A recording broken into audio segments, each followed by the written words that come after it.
Salut gang, je m'appelle Patrick Lafrance. Aujourd'hui, j'aimerais ça rectifier quelques points que depuis plusieurs jours, qu'il y a beaucoup de personnes qui font de la propagande. Oui, j'en ai beaucoup depuis quelques semaines, c'est un peu moins pire, mais à tous les fois que je fais des événements, on parle de propagande à l'extrême et plusieurs points que j'ai relevés selon les lois de la Charte des droits et libertés de la personne. Atteinte à la réputation, harcèlement, diffamation, divulgation d'informations, atteinte à la vie privée, violence psychologique ou morale, intimidation. J'aimerais après ça aller sur certains petits points plus précis que en gros général que je voyais que le monde parlait. On va parler un peu du mot propagande. Les gens chialent qu'il n'y a aucun changement dans la société au Québec. Et lorsqu'il y a quelqu'un qui décide de faire avancer le Québec ou les choses, le monde chiale contre lui en disant n'importe quoi pour essayer d'y mettre des bâtons dans les roues puis inventer plein d'histoires. Mais c'est parce que là, guys, là, va falloir qu'on se décide qu'est-ce qu'on veut au Québec, là. On veut fleurir ou on veut dépérir? Mais nous autres, la génération Tazar, on veut fleurir. Même si vous essayez de faire n'importe quoi, mettre des bâtons dans les roues, j'ai rien caché, je suis clean, ça me dérange pas. Je vous fais un beau petit message en disant la vérité.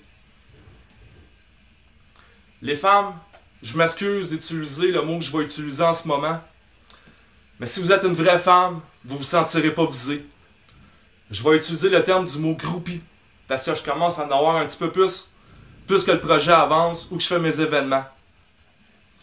Quand je dis non à une fille qui devient fanatique sous mon cas, et surtout lorsque je ne réponds pas au message, puis en plus que je l'enlève de mon compte Facebook, parce que ça n'a pas d'allure qu'est-ce qu'elle marque, ces choses-là, puis qu'elle veut plus que qu'est-ce que moi, je suis prêt à y donner, elle veut pas comprendre, qu'elle n'accepte pas mon refus, elle dégénère sur mon cas en disant n'importe quelle fausseté qui pourrait lui faire du tort si je déciderais de me revirer de bord.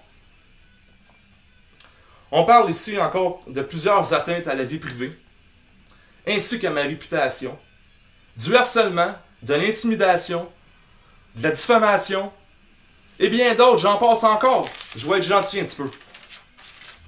Premièrement, dans l'atteinte de la vie privée, on ne peut pas sortir un dossier criminel selon les lois de la justice.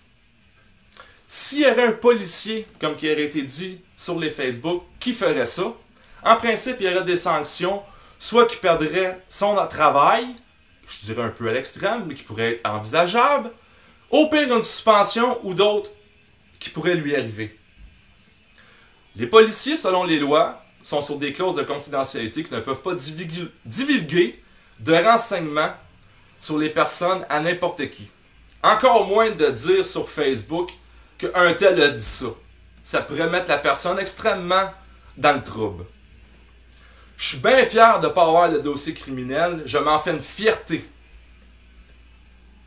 Ensuite, on a parlé comme quoi que j'aurais battu mon ex. C'est totalement infondé. Pour respecter Madame X et ne rien divulguer sur elle, la seule chose que je pourrais dire, c'est que la seule temps qu'elle était à l'hôpital, c'est pour régler un problème de dépression qu'il y a beaucoup de personnes qui au Québec qui ont et qui est annoncé comme plusieurs personnes qui l'ont à la télé, puis de pas rire de ça, ces choses-là. Puis il y a encore plein de monde qui rit de ça ou qui profite de cette occasion-là pour dire n'importe quoi. Ensuite, on me traite de fasciste. Le terme fasciste est un peu large et fort, surtout quand c'est des gens frustrés parce que je les enlève de mon Facebook, parce que je suis tanné qui font plein d'intimidation, de diffamation, de harcèlement ou d'atteinte à ma réputation et j'en passe encore bien plein. Oui, on a le droit à notre liberté d'expression, mais à ce que je cherche, j'ai le droit à ma liberté puis d'être tranquille sur mon Facebook avec la génération Tazar ou tout le monde qui supporte la génération Tazar sans écouter les enfantillages d'enfants que vous faites Puis même encore, vous me faites rire, parce que là-dedans, on voit qu'il y a des adultes qui sont parents. Ou que la génération au Québec s'en va. J'imagine vos enfants. L'exemple que vous lui donnez, ça n'a pas d'allure. Vous enlignez le Québec dans une direction qui va être l'enfer. Ensuite, je dirais qu'on fait beaucoup de violence psychologique dans tout ça qui sert à rien. Il y a un autre petit point aussi qui a été parlé. On me traite de drogué. Wow! Super gang! On lâche pas. Ça prend pas grand chose pour essayer de nuire à quelqu'un quand quelqu'un dérange le Québec. Vous trouvez n'importe quelle connerie. Vous êtes vraiment fort. Surtout quand la personne ne consomme pas de drogue. Ce sont seulement des oui-dire pour essayer d'empêcher mes projets d'avancer. Le monde ne veut pas avoir une évolution au Québec. Vous prouvez juste en agissant comme ça que vous voulez voir le Québec dépérir et non fleurir. Si on vous écouterait, le Québec serait en faillite. Ça serait l'anarchie totale. Vous n'avez aucun sens. Encore une fois, je le répète, je suis fier de ne pas avoir de dossier criminel puis de ne pas consommer de drogue. Puis la génération Tazar qui est tout le temps avec moi, elle peut le prouver. Comme quoi je ne consomme pas de drogue et plein de choses comme ça qui est dit sous moi. Je passe assez de temps avec les autres, que ce soit mes amis, la génération Tazar et ma famille. Vous me faites rire en maudit. Ensuite, quand tu te rends compte que tu déranges un peu trop, c'est quand que le monde te menace, te font de l'intimidation, font du chantage, font des montages vidéo avec ma voix pour dire n'importe quoi, essayer de me nuire, font du harcèlement. Je crois que mes idées dérangent avec mes idées de grandeur pour mes projets. Mais le Québec présentement est rendu qu'il a besoin de ça pour sortir de où qu'on s'en va. On a déjà assez une dette de 256 milliards qui approche de 257 milliards présentement qu'on a comme cadeau de génération qui nous l'est légué.